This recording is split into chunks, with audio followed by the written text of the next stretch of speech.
Bugün ben sizler bilen Inventor 2016 biz hazır bu Minecraft'ta video kılıp yaşap çalışmamız gerek. Olmasam başladık. Hazırda bizde 5 daraxt var ekan. Bunlardan taxta yasab keyin çöp yasaymiz. Yetse gerek.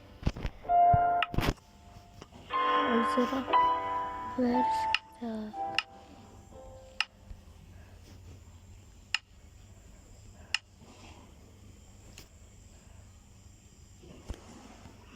We're stuck.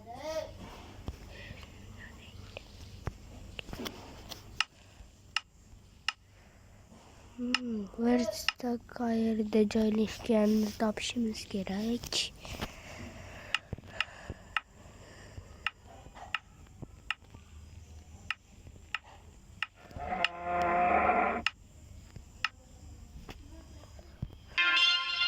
We're stuck yasaldi.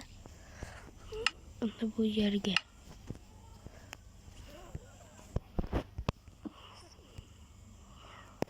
oy yo'q. Buni buzib chiqish kerak.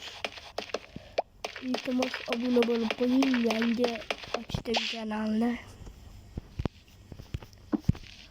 Xo'p, endi bizga aslahalar kerak.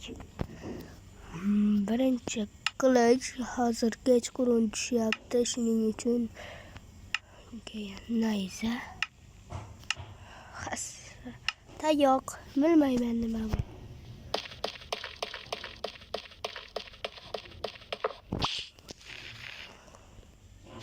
Ana bu nima edi?